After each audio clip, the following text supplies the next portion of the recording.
El que marcó el ganado. Me llamo Héctor. Tengo 59 años y tengo un campo ganadero en el interior de Formosa desde que heredé la propiedad de mi padre hace 25 años. No es un campo grande, pero es lo que tenemos y con lo que vivimos, y en todos estos años aprendí a conocerlo de una manera que solo da el tiempo de trabajar la misma tierra en todas sus condiciones y en todas sus épocas. Lo que voy a contar empezó en mi cuarta temporada como dueño del campo y se repitió durante 3 años seguidos antes de que yo entendiera lo que estaba pasando y lo que tenía que hacer.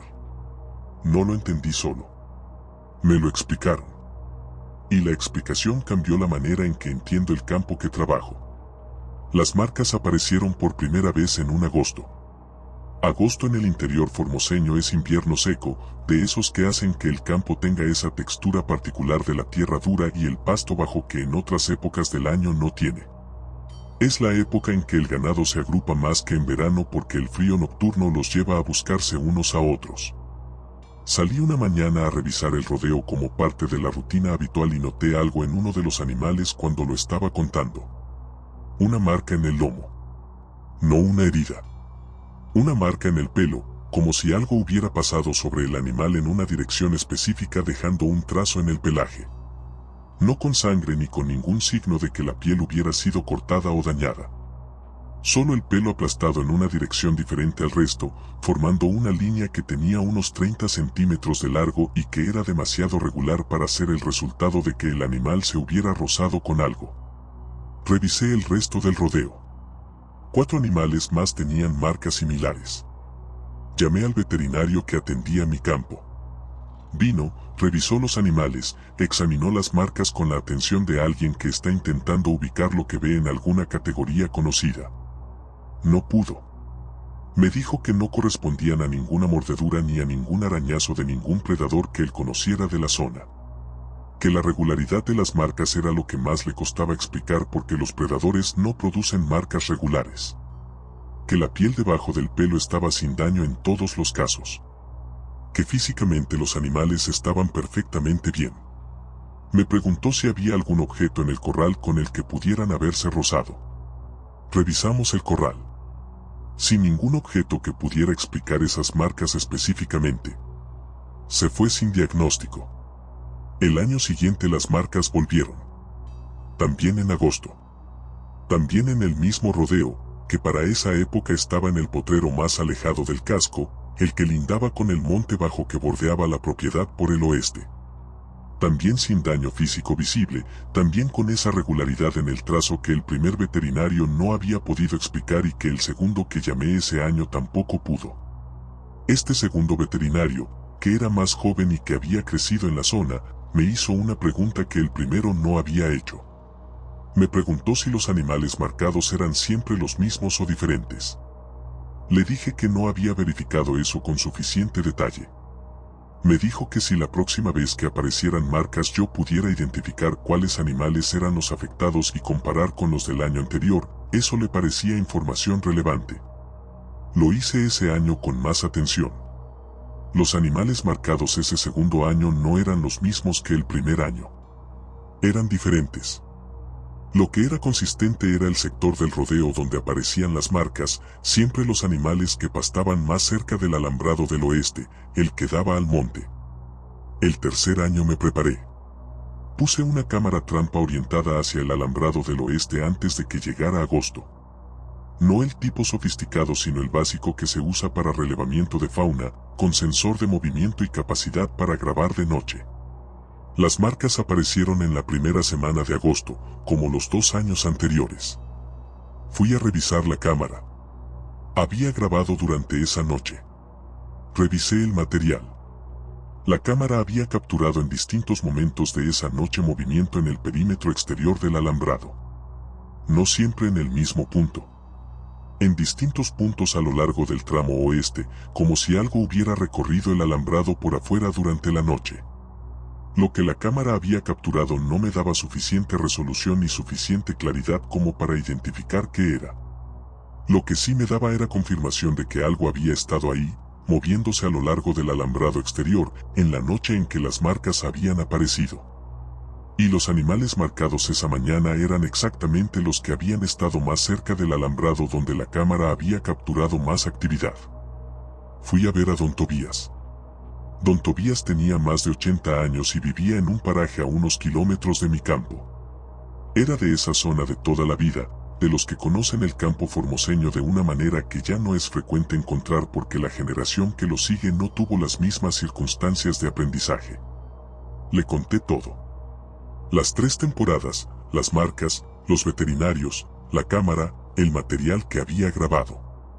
Lo escuchó con la atención de alguien que está recibiendo información que encaja en algo que ya tenía.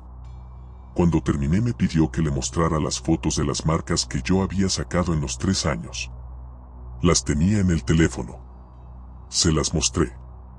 Las miró durante un tiempo que me pareció considerable para alguien que en teoría estaba recibiendo información nueva. Después levantó la vista.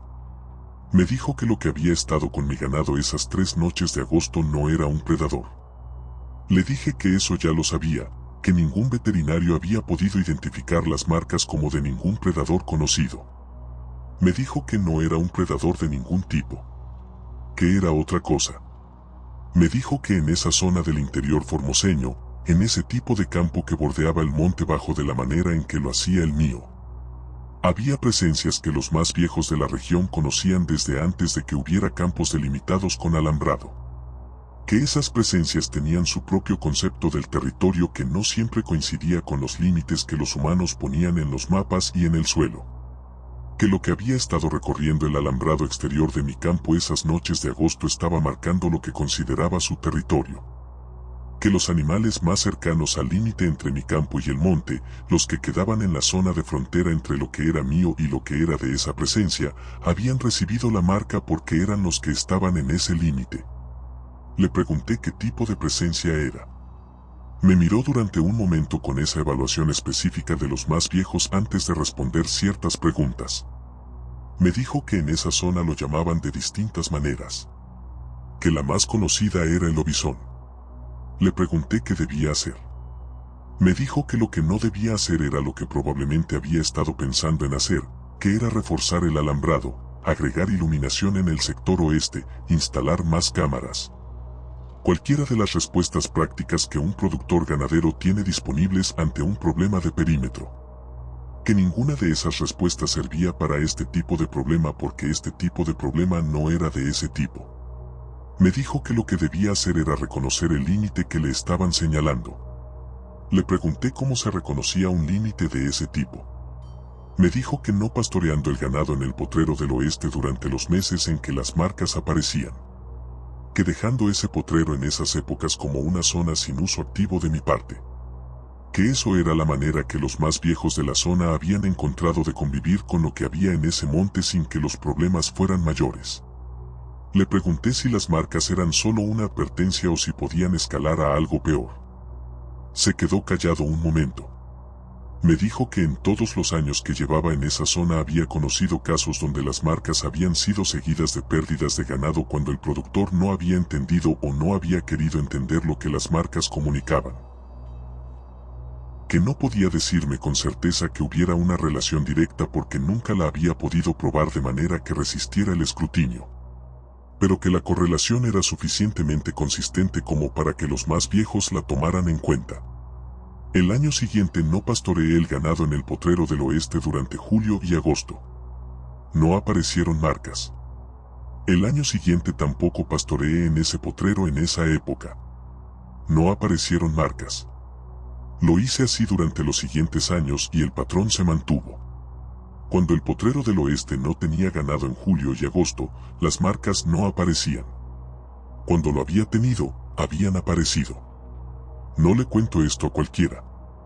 En el ambiente ganadero del interior formoseño hay una brecha entre los que crecieron en esa zona y conocen estas cosas y los que llegaron de afuera o de la ciudad y que ante este tipo de información tienen reacciones que no siempre son útiles. Pero lo que don Tobías me explicó y lo que los años siguientes confirmaron de manera consistente me convenció de algo que 20 años atrás, antes de las marcas y antes de esa conversación, no hubiera creído. Que en ese campo que trabajo hay un límite que no puse yo y que no está en ningún mapa. que está en el borde del monte del oeste, y que lo que vive en ese monte tiene sus propias maneras de comunicar dónde está ese límite y qué pasa cuando no se respeta, que las marcas en el ganado eran esa comunicación, y que la respuesta correcta a esa comunicación no era ninguna de las que un manual de ganadería podría sugerirme. Era exactamente la que don Tobías me dio: reconocer el límite y respetarlo. La maestra del paraje.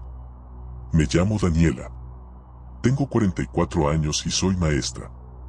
Empecé mi carrera docente con esa convicción que tienen los maestros jóvenes de que ir a los lugares más difíciles es la manera más honesta de empezar.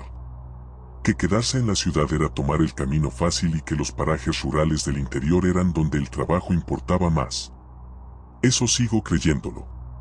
Lo que cambió fue mi comprensión de lo que significaba ir a esos lugares. Que no solo eran difíciles en términos de infraestructura o de distancia, que eran difíciles también porque tenían un conocimiento del mundo que yo no tenía y que tardé tiempo en aprender a respetar. Lo que me enseñaron los chicos del paraje correntino donde viví 2 años fue parte importante de ese aprendizaje. Llegué al paraje a principios de marzo, cuando el año escolar empezaba. Era mi segundo año como maestra, el primero en el interior. El paraje quedaba en el nordeste correntino, en una zona de campo y monte bajo que en esa época del año tenía esa vegetación exuberante que el calor y las lluvias de verano producen en esa región. La escuela era una construcción de una sola planta con 3 aulas y una vivienda anexa donde vivía el maestro. Esa vivienda fue mi casa durante 2 años. No era grande, pero tenía lo necesario y tenía algo que los departamentos de ciudad donde yo había vivido no tenían: el campo abierto en todas las direcciones y ese silencio que en el nordeste correntino de noche es de los que hacen que uno entienda lo que es el silencio de verdad. Los alumnos eran 16, de distintas edades, en esa modalidad de plurigrado que es la realidad de la escuela rural argentina. Desde primero hasta 7º grado, todos en el mismo espacio. Con esa dinámica particular que genera que los más grandes ayuden a los más chicos y que todos aprendan de todos de maneras que la escuela graduada de la ciudad no permite. El lobizón apareció en la conversación en mi primera semana. No de manera dramática ni como tema de clase. Apareció de la manera en que aparecen las cosas que son parte natural del ambiente en que uno vive, en comentarios al margen, en respuestas a preguntas que yo hacía sobre el lugar, en conversaciones entre los chicos que yo escuchaba sin haber sido invitada. Lo que me llamó la atención desde el principio fue el tono. Yo esperaba miedo. O al menos esa mezcla de fascinación y miedo que los chicos tienen ante las historias de terror en la ciudad. Lo que encontré era otra cosa. Los chicos del paraje hablaban del lobizón con la misma naturalidad con que hablaban del tiempo, de los animales del campo, de las crecidas del arroyo en temporada de lluvias. Era información sobre el entorno. No una historia. Información. Eso me costó procesar al principio porque mi formación como maestra me había dado herramientas para entender las leyendas y el folclore como fenómenos culturales, como construcciones que las comunidades hacen para explicar lo que no entienden. No me había preparado para la posibilidad de que la gente que vivía cerca de algo lo conociera de una manera que yo, desde afuera, no podía alcanzar solo con conocimiento académico. Fui aprendiendo de a poco. Aprendí que en ese paraje había luna llena era información relevante para planificar las actividades nocturnas. No de manera supersticiosa sino de la manera práctica en que uno planifica teniendo en cuenta el clima o el estado de los caminos. Aprendí que había fechas que los más grandes de las familias tenían en cuenta de maneras que no siempre se explicaban directamente pero que se transmitían a los chicos de la misma manera en que se transmite cualquier conocimiento práctico sobre el entorno. Aprendí que los chicos distinguían entre lo que era cuento y lo que era real con una precisión que al principio me sorprendió. Que cuando contaban historias de miedo lo señalaban explícitamente como historias. Que cuando hablaban del lobizón no lo señalaban de esa manera. Ese fue el dato más importante que tuve durante ese primer año y que tardé en entender completamente. El chico que me avisó se llamaba Ignacio. Tenía 12 años, era el mayor del grupo. Y era de esos alumnos que tienen una inteligencia práctica que la escuela no siempre sabe cómo aprovechar, pero que en el campo era evidente en la manera en que leía el entorno y en cómo tomaba decisiones. Era un miércoles de julio cuando me dijo lo que me dijo. Estábamos terminando la jornada escolar y él estaba ayudando a ordenar el aula mientras los más chicos ya se habían ido. Me dijo, con esa economía de palabras que tenía para comunicar las cosas que consideraba importantes, que esa noche era mejor que no saliera. Le pregunté por qué. Me dijo que era el 7º día del 7º mes. Reconocí la referencia porque para ese entonces ya llevaba suficientes meses en el paraje como para haber escuchado esa fecha mencionada antes. Le pregunté si estaba seguro de la fecha. Me dijo que sí. Le dije que lo tendría en cuenta. Lo dije con esa condescendencia amable que los adultos usamos a veces con los chicos cuando queremos que se sientan escuchados sin comprometernos a nada. Ignacio lo percibió. Me miró un momento con la expresión de alguien que sabe que no fue realmente escuchado y siguió ordenando el aula sin decir nada más. Esa noche salí. No por desafío ni por ninguna motivación dramática.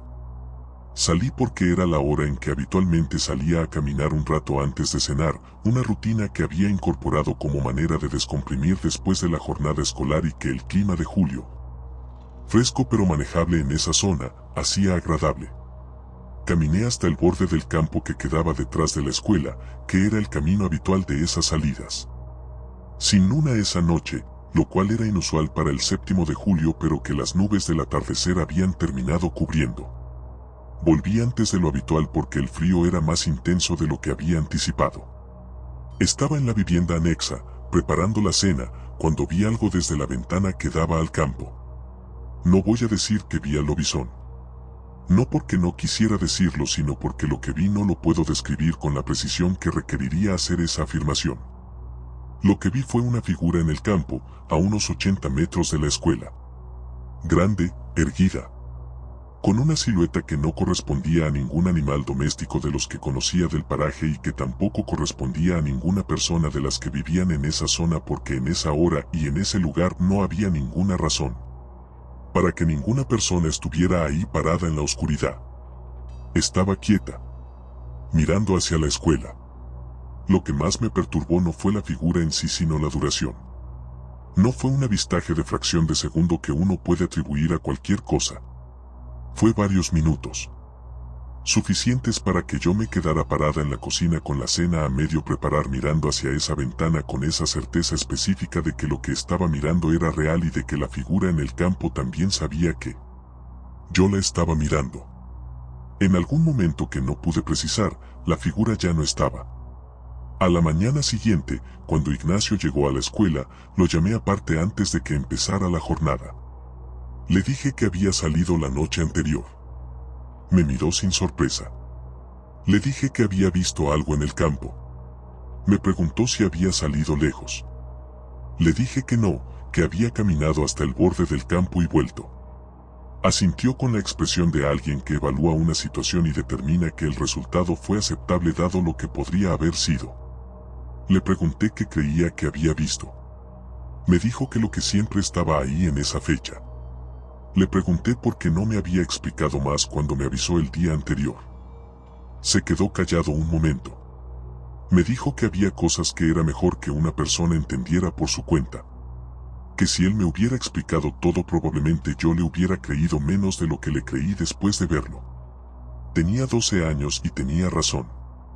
El segundo año en el paraje lo viví de manera diferente al primero. No porque hubiera cambiado lo que hacía en términos de mi trabajo como maestra, sino porque cambió la manera en que escuchaba a los chicos cuando hablaban de las cosas del campo y del monte. Dejé de escucharlos como una maestra que recibe información cultural sobre las creencias de la comunidad donde trabaja. Empecé a escucharlos como alguien que recibe información sobre el entorno de personas que conocen ese entorno de una manera que yo no conozco. Esa diferencia parece pequeña dicha así, pero en la práctica cambia todo. Cuando el año siguiente Ignacio me dijo que era mejor no salir en cierta fecha, le pregunté si podíamos hablar de lo que sabía y de cómo lo sabía. Tuvimos una conversación larga, la más interesante de mis 2 años en ese paraje. en la que él me explicó con la paciencia que a veces los que saben tienen con los que aprenden lo que su familia y el paraje le habían enseñado sobre el campo de noche y sobre lo que había en él.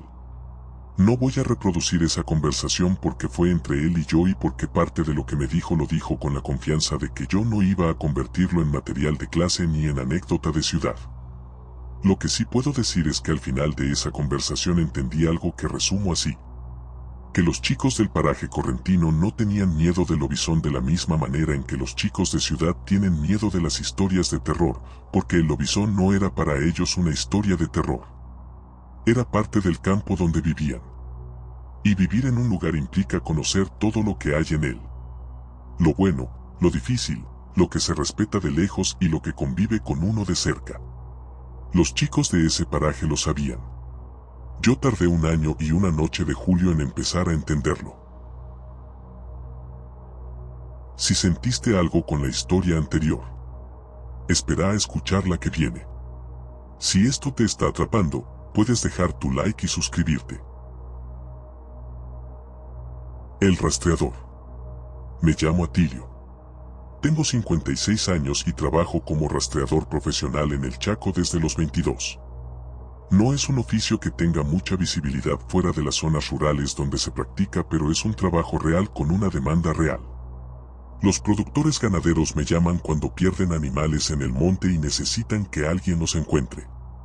Las propiedades forestales me contratan cuando hay problemas de fauna que requieren identificar qué animal está causando el problema y desde dónde viene. Ocasionalmente trabajo con organismos de control de fauna silvestre. 34 años de leer el suelo, de interpretar rastros, de entender lo que el monte dice a través de lo que deja en el barro y en la tierra y en la vegetación. Es un conocimiento que no se aprende en ningún manual porque los manuales no tienen la escala de lo que el monte chaqueño puede mostrarle a alguien que sabe mirar. Lo que encontré en esa salida nocturna hace 7 años no estaba en ningún manual que yo hubiera leído ni en ninguna experiencia que los 34 años anteriores me hubieran dado. Me habían llamado de una propiedad del interior chaqueño, una estancia ganadera de tamaño considerable, porque habían tenido pérdidas que no podían atribuir a ningún predador conocido de la zona. No animales muertos, que es el tipo de problema más común, sino animales que desaparecían. Sin rastros de ataque, sin restos, sin ninguna señal de que hubiera ocurrido un encuentro con un predador. Simplemente animales que al amanecer no estaban donde habían estado al atardecer. Fui a la estancia un martes. Revisé los sectores donde habían ocurrido las desapariciones, tomé nota de las condiciones del suelo y de la vegetación, hice las preguntas habituales al personal sobre horarios y condiciones. El sector más afectado era el que daba al Monte del Norte, que en esa estancia era un tramo de monte chaqueño denso que llevaba kilómetros sin interrupción. Le dije al administrador que quería hacer una salida nocturna en ese sector. Me dijo que cuando quisiera. Salí esa misma noche, cerca de las 10. Las condiciones eran buenas para el rastreo nocturno. El suelo en ese sector tenía la humedad justa de las últimas lluvias, que en esa zona y esa época del año es el estado ideal para que los rastros queden bien marcados. Sin viento, lo cual ayudaba tanto para leer el suelo como para que mis propios movimientos no perturbaran lo que pudiera estar activo en el monte. Encontré los primeros rastros a unos 200 metros del alambrado que separaba los potreros del monte. Los reconocí como bípedos de inmediato, lo cual de entrada era inusual porque los bípedos en el monte chaqueño son personas o aves, y el patrón de estas marcas no correspondía a ninguna de las dos categorías. El tamaño era el primer problema. Más grande que cualquier huella humana que yo hubiera medido en mi carrera, y con una profundidad en el suelo que indicaba un peso que ningún humano de esas dimensiones tendría. La forma era el segundo problema. No la forma de un pie humano aunque la estructura general fuera bípeda. Con proporciones diferentes, con una distribución del peso que no correspondía a la anatomía humana de ninguna manera que yo pudiera justificar. Lo seguí. Los rastros me llevaron hacia el interior del monte durante lo que calculé como 4 o 5 kilómetros. No en línea recta sino con los cambios de dirección que tiene algo que se mueve con propósito pero que no sigue un camino predeterminado.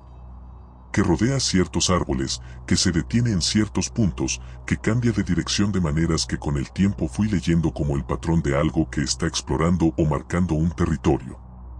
En eso era consistente con el comportamiento de los animales que conocía. En lo demás, en las proporciones y en ciertas particularidades de la manera en que el peso se distribuía en cada paso, no lo era. A los 4 kilómetros aproximadamente los rastros cambiaron. Cambiar de patrón en el rastro de un animal significa que el animal cambió su manera de desplazarse. Puede indicar que aceleró, que se agachó, que giró de manera brusca, que pasó de caminar a correr. Cada cambio tiene su firma en el suelo y en 34 años aprendí a leer esas firmas con una precisión que es mi herramienta de trabajo principal. Lo que ocurrió con estos rastros no correspondía a ninguna de esas categorías. Los rastros bípedos que había estado siguiendo durante 4 kilómetros empezaron a cambiar gradualmente. El patrón de apoyo fue modificándose de manera que en el transcurso de unos 10 metros pasó de corresponder a algo que caminaba en 2 patas a corresponder a algo que caminaba en 4. No de golpe. Gradualmente. Con pasos de transición que mostraban el proceso de cambio de una postura a la otra. Seguí los rastros cuadrúpedos otros 100 metros. Después desaparecieron. No de la manera en que desaparecen los rastros cuando el suelo cambia de composición o cuando el animal pasa a terreno que no conserva huellas. De golpe. En el suelo blando que había tenido durante todo el recorrido, en un punto donde no había ninguna razón técnica para que los rastros dejaran de ser visibles, simplemente no había más rastros. Me quedé parado en ese punto durante un momento evaluando lo que tenía delante. El suelo alrededor del último rastro visible. El monte cerrándose en todas las direcciones. Sin ningún sonido de movimiento en ninguna dirección que indicara que algo había continuado por ahí. Iluminé el área completa con la linterna de alta potencia que llevo para el trabajo nocturno. Sin ningún rastro adicional en ninguna dirección. Sin ningún rastro de vuelta en la dirección de donde había venido.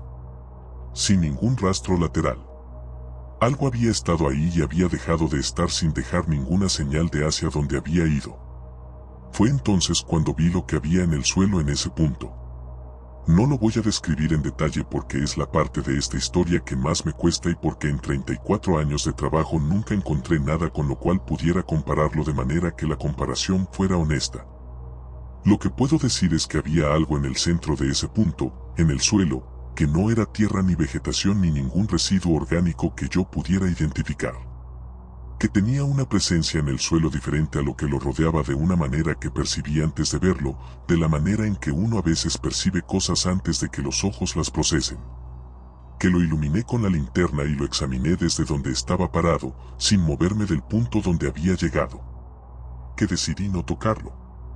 Esa decisión no fue el resultado de ningún razonamiento elaborado. Fue inmediata, del tipo que el cuerpo toma antes de que la cabeza opine. Algo que en 34 años de trabajo había aprendido a respetar porque las veces que lo había ignorado habían resultado en decisiones que después había tenido razones para lamentar. Tomé fotos con el teléfono. Tomé nota de la ubicación exacta. Y volví a la estancia. El administrador me esperaba despierto. Le informé de lo que había encontrado. No con todos los detalles que estoy dando ahora, sino con los que consideré relevantes para su trabajo como administrador. Los rastros bípedos, el cambio de patrón, la desaparición sin señales de continuación, la cosa en el suelo que no había tocado. Me escuchó con una expresión que fue cambiando a medida que yo hablaba. Cuando terminé me preguntó si tenía alguna hipótesis sobre qué había causado las pérdidas de ganado. Le dije que sí, pero que no era ninguna hipótesis que yo pudiera sostener en términos técnicos. Me preguntó si podía decirla igual. Le dije que lo que había estado en esos potreros no era un predador en el sentido convencional del término. Que lo que había encontrado en el monte no correspondía a ningún animal que yo pudiera identificar en 34 años de trabajo. Que mi recomendación era que no dejaran ganado en el potrero norte durante los meses en que habían ocurrido las desapariciones y que trataran ese sector del alambrado como un límite que convenía respetar sin forzar. El administrador me miró durante un momento. Me preguntó si creía en el lobizón. Le dije que después de lo que había visto esa noche había cosas en las que no había creído antes, en las que estaba empezando a reconsiderar mi posición. Desde esa noche cobro el doble por las salidas nocturnas en ese sector del Monte Chaqueño. No como política general, sino como tarifa específica para ese sector. Los clientes que me contratan en esa zona lo aceptan porque los que conocen el Monte Chaqueño de verdad entienden que hay zonas que tienen sus particularidades y que esas particularidades tienen un precio. Los que no lo entienden me preguntan por qué la diferencia de tarifa. Les digo que es por la dificultad técnica específica de ese terreno de noche. Que es verdad, aunque no es la verdad completa. La verdad completa es que hay cosas en ese monte que después de 34 años de trabajo en el Chaco todavía no puedo describir con las categorías que mi oficio me dio. Y que lo que no se puede describir con las categorías disponibles tiene un precio diferente al de lo que sí se puede describir. Que ese precio lo fijo yo. Y que me parece justo. La noche de las bodas. Me llamo Rosario. Tengo 52 años y me casé hace 28 en el campo de mis padres, cerca de El Dorado, en Misiones, donde nací y donde sigo viviendo. Fue una boda de campo como las que se hacían en esa zona en esa época, con todo el trabajo que eso implicaba, la comida preparada durante días, las mesas largas en el patio, la música en vivo. La gente que llegaba desde temprano y que en esas bodas de paraje misionero era siempre más de la que uno había calculado, porque en esos lugares la comunidad se maneja con una generosidad de presencia que en la ciudad no existe de la misma manera. Fue la fiesta más grande que mis padres habían organizado en su vida y también la que terminó de la manera más abrupta que cualquiera de los presentes pudiera recordar. Nadie que estuvo ahí esa noche olvidó cómo terminó. Yo tampoco. Aunque me llevó años entender por qué. La boda fue en octubre. Octubre en Misiones es primavera, con ese calor que todavía no llegó a ser el calor agobiante del verano, pero que de noche ya se siente suficientemente templado como para estar afuera sin abrigo. La noche era perfecta en términos de clima, despejada, con brisa del norte que en el patio de mis padres llegaba suavizada por el monte que empezaba a unos 100 metros del fondo. La fiesta estaba en su mejor momento cerca de la medianoche. La música, el baile, la gente que llevaba horas compartiendo la celebración y que tenía ese estado de alegría sostenida que las fiestas buenas producen cuando las cosas se dan bien. Mi marido y yo estábamos bailando cuando ocurrió. Los perros enloquecieron. No uno o dos. Todos. El campo de mis padres tenía en ese entonces 6 perros, de distintos tamaños y de distintas razas mezcladas como son los perros de campo. No eran animales nerviosos. Eran perros que conocían las reuniones, que habían estado en otras fiestas, que se manejaban bien con la cantidad de gente que había esa noche. Lo que produjeron cerca de la medianoche no era el ladrido habitual de la fiesta. Era otra cosa. Un ladrido sostenido, de los 6 al mismo tiempo, con esa calidad que tienen los perros cuando algo en el ambiente superó su umbral de tolerancia de una manera que su sistema nervioso no puede ignorar. Y estaban todos orientados hacia el mismo lado. Hacia el fondo del campo. Hacia el monte. La música paró. No porque alguien le dijera al músico que parara. Se detuvo de manera natural en ese silencio que produce cuando algo en el ambiente cambia de repente y la gente deja de hacer lo que estaba haciendo para procesar que cambió. Recuerdo ese silencio. El de la música que dejó de sonar, los ladridos de los perros que continuaban. Y sobre esos ladridos el silencio de unas 100 personas que en el transcurso de unos pocos segundos dejaron de hablar y de bailar y de hacer cualquier cosa que no fuera quedarse quietas. Fue en ese silencio donde ocurrió lo que más recuerdo de esa noche. Los hombres mayores de la familia se movieron. No todos los hombres. No de manera aleatoria. Los hombres mayores específicamente, los que tenían más de cierta edad, los que habían nacido en ese campo o habían llegado a él siendo jóvenes y que llevaban décadas en esa zona del monte misionero. Se movieron sin decirse nada entre ellos y sin decirle nada a nadie más. Con esa coordinación de personas que comparten un conocimiento y que ante cierta señal saben qué hacer sin necesitar consultarlo. Mi padre fue adentro de la casa. El padre de mi marido también. El tío que era el mayor de los presentes también. Y varios hombres más que yo conocía de toda la vida y que en esa noche vi hacer algo que nunca los había visto hacer en ninguna reunión anterior. Cerraron las puertas. Cerraron las ventanas.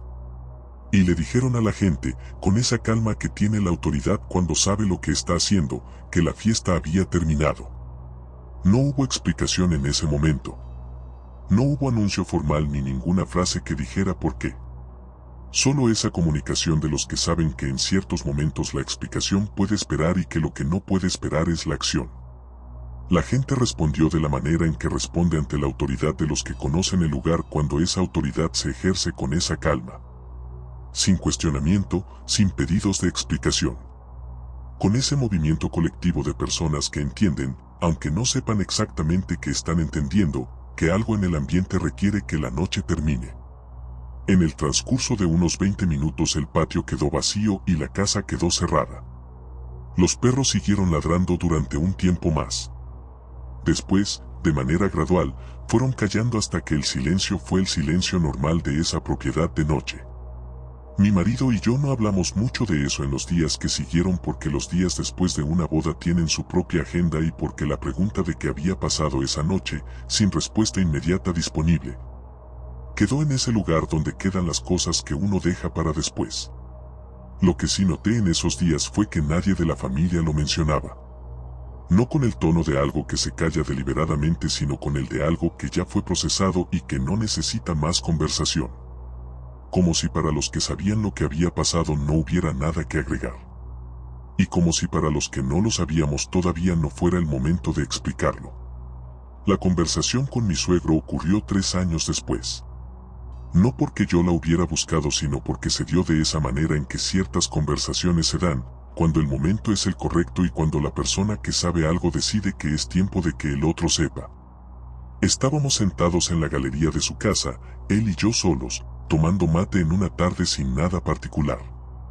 En algún momento de esa tarde, sin que yo hubiera preguntado nada relacionado, él mencionó la boda. Me dijo que había algo que me debía explicar de esa noche. Le dije que lo escuchaba. Me dijo que en esa zona del campo de mis padres, en ese borde específico donde la propiedad daba al monte, había algo que los más viejos de las familias que vivían en ese paraje conocían de generaciones. No me dijo el nombre en ese momento. Me lo dijo después, casi al pasar, como si el nombre fuera lo de menos y lo que importaba fuera lo otro. Me dijo que esa noche, cerca de la medianoche, algo había estado en el borde del monte. Que los perros lo habían sentido antes de que ninguna persona lo notara porque los perros en ese campo siempre habían sido los primeros en sentirlo. Que los hombres que habían crecido en esa zona o que llevaban suficientes años en ella sabían lo que el ladrido de esa manera específica comunicaba. Que la fiesta había terminado por respeto a esa presencia. No porque representara un peligro para nadie que estuviera dentro de la casa con las puertas cerradas, sino porque seguir festejando en esas circunstancias era una falta de respeto hacia algo que estaba ahí y que los más viejos consideraban que merecía otro tipo de reconocimiento.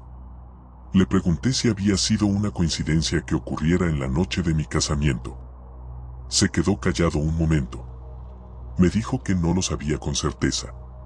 Que había quien decía que esa presencia aparecía en ciertos momentos de las vidas de las familias de la zona. Que algunos decían que era una señal. No una amenaza sino una señal, la diferencia entre las dos cosas siendo fundamental. Le pregunté qué tipo de señal. Me dijo que tampoco lo sabía con certeza.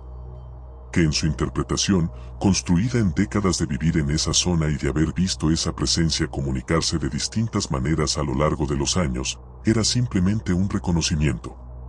Que algo que había estado en ese monte desde antes de que hubiera familias viviendo en ese campo reconocía los momentos importantes de las familias que ahora lo rodeaban. Que el nacimiento de alguien, el casamiento de alguien, la muerte de alguien, eran los momentos donde esa presencia aparecía con más frecuencia. Que no para interferir sino para estar presente de la misma manera en que están presentes en esos momentos las personas que son parte de la vida de alguien aunque nadie las haya invitado formalmente. Le pregunté por qué los hombres mayores no habían explicado eso en el momento. Me dijo que había cosas que se explicaban después y cosas que en el momento requerían acción y no explicación. Que en ese momento lo que se requería era cerrar la casa y terminar la fiesta porque eso era lo que el respeto pedía. Que la explicación podía esperar y que de hecho era mejor que esperara porque explicar en medio de la situación hubiera generado reacciones que no hubieran ayudado. Que la gente que no conocía reacciona con miedo ante lo que no conoce. Que el miedo es una respuesta que en esas circunstancias no sirve de nada y que puede complicar lo que de otra manera es simple. Que lo simple era lo siguiente. Algo estaba en el borde del monte. Los que lo conocían lo reconocieron. La fiesta terminó por respeto. Y la noche siguió como siguió. Sin que nadie resultara lastimado. Sin que nada malo ocurriera. Solo una fiesta que terminó antes de lo previsto. Y una presencia que esa noche, en el borde del monte de la propiedad donde yo me había casado horas antes, hizo lo que hacía en los momentos que consideraba que merecían su presencia. Estar ahí. Tengo 28 años de casada. El campo de mis padres sigue siendo el campo de mis padres y la familia sigue festejando ahí cuando hay algo que festejar. Mi suegro murió hace 4 años.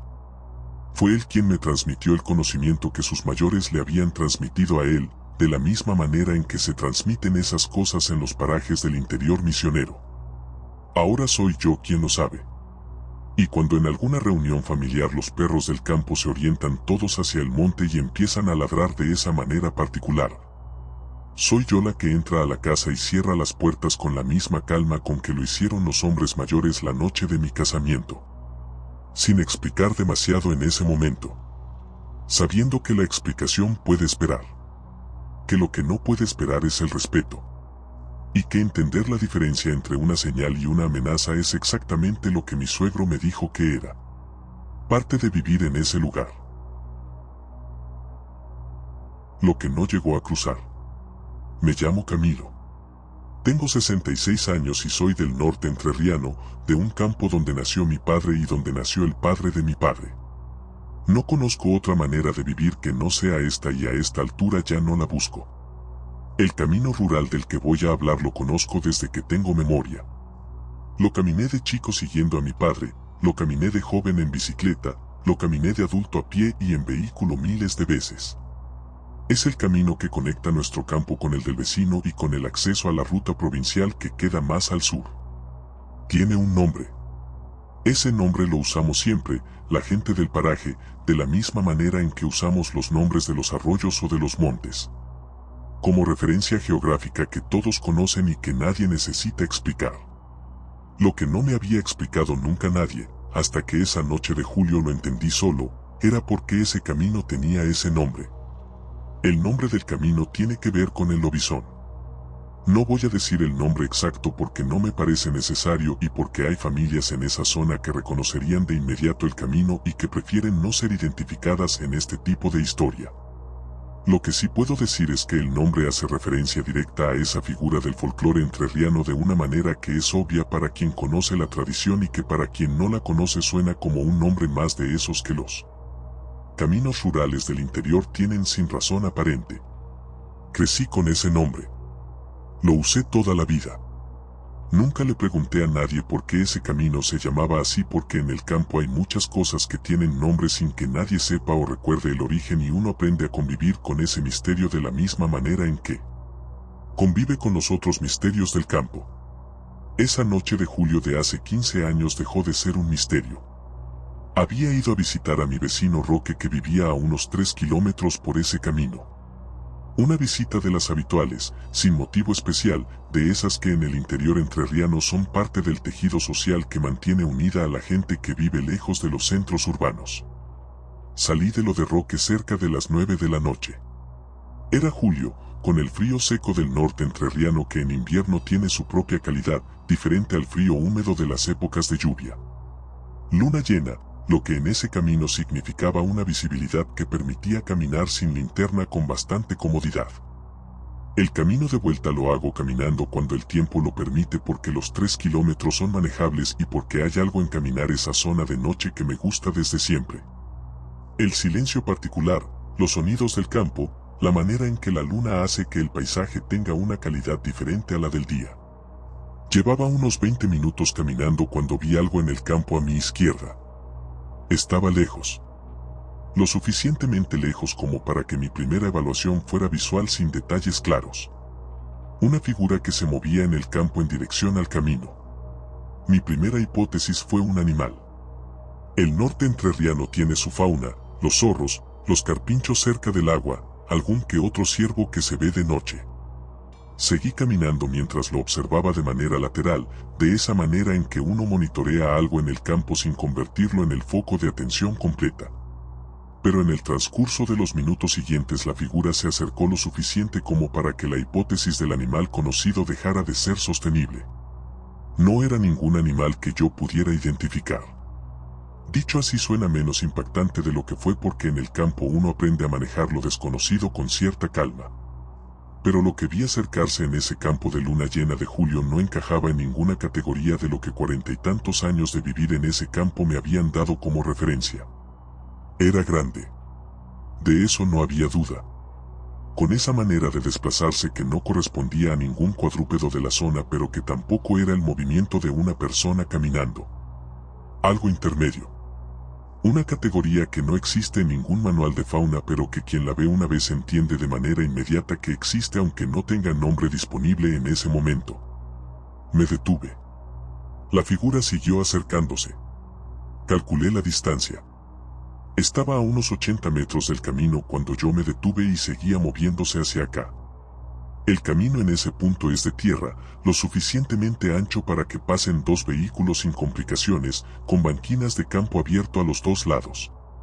Seguí parado. La figura siguió acercándose. 50 metros. 40. 30. Y en algún punto entre los 30 metros y el camino se detuvo. No de golpe. Redujo la velocidad de manera gradual y se detuvo en el borde de la banquina izquierda del camino. En el límite exacto donde el campo terminaba y el camino empezaba. Lo que siguió fue el periodo más extraño que recuerdo haber vivido en ese camino. Nos miramos. No puedo decir con certeza que me miraba porque a esa distancia y con esa luz no podía distinguir detalles de lo que tenía delante. Pero la orientación del cuerpo, la manera en que estaba parado, comunicaban sin ambigüedad que su atención estaba en mí de la misma manera en que mi atención estaba en él. No sentí el miedo que uno esperaría sentir en esa situación. Lo que sentí fue otra cosa más parecida a la certeza de estar en presencia de algo que existía de una manera completamente real y que en ese momento estaba tomando algún tipo de decisión. No me moví. Tampoco me fui. No giré para volver a lo de Roque ni busqué ninguna otra salida. Me quedé parado en el camino de la misma manera en que estaba parado al otro lado de él. Esperé. No sé cuánto tiempo duró. En ese tipo de situaciones el tiempo funciona de una manera que no permite estimaciones confiables.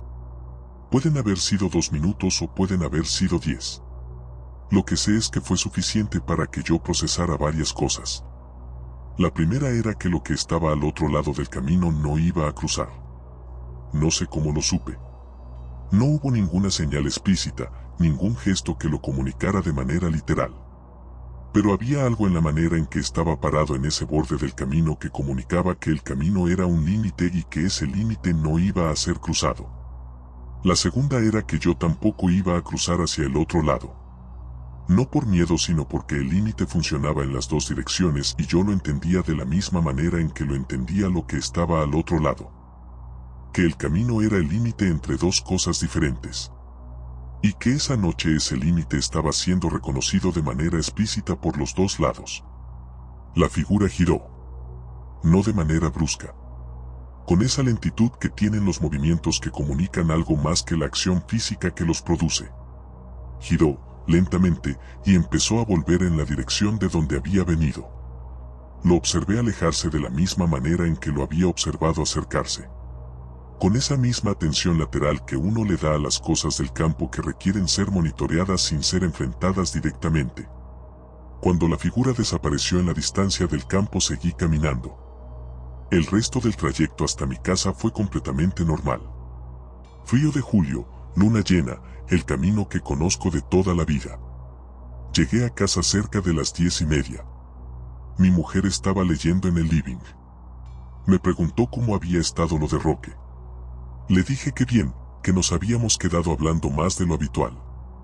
No le conté lo que había visto en el camino. No esa noche. No porque no quisiera, sino porque necesitaba un tiempo para procesar lo que había ocurrido antes de contárselo a alguien. Lo que hice esa noche, después de que mi mujer se fue a dormir, fue sentarme en la galería con un vaso de caña y pensar en el nombre del camino. El nombre que ese camino tenía desde antes de que yo naciera. El nombre que hacía referencia al lobizón. Y que yo había usado toda mi vida sin preguntarme nunca seriamente por qué ese camino específico tenía ese nombre específico. Esa noche lo entendí. El camino tenía ese nombre porque era el límite. Porque en algún momento de la historia de ese paraje, mucho antes de que yo naciera y probablemente mucho antes de que naciera mi padre, alguien o varias personas habían entendido que ese camino era el punto donde dos mundos se encontraban sin cruzarse. Y le habían puesto un nombre que funcionara como advertencia. No para asustar, sino para informar. Para decirle a quien caminara por ahí de noche que era un límite. Y que, como todos los límites, merecía ser reconocido y respetado. Lo que vi esa noche al otro lado del camino respetó el límite. Se acercó hasta el borde y no cruzó. Yo también lo respeté. Me quedé en mi lado y no crucé. Ese reconocimiento mutuo, esa pausa en el campo de noche con la luna llena de julio sobre los dos, fue la única comunicación que hubo entre los dos lados de ese límite. No hizo falta más. Nunca hace falta más cuando los dos lados entienden dónde está el límite y deciden respetarlo. Eso es lo que el nombre de ese camino lleva décadas comunicando a quien lo lee con atención. Que ahí está el límite. Que de un lado somos nosotros. Y que del otro lado hay algo que tiene sus propios tiempos, sus propios campos, su propia manera de existir en esa zona del norte entrerriano que lleva en esa zona mucho más tiempo del que llevamos nosotros. Y que en ciertas noches de luna llena de julio, ese algo se acerca hasta el límite para recordarle a quien pase que el límite existe. No como amenaza. Como información. Esto es Horror Code y aún queda mucho por contar.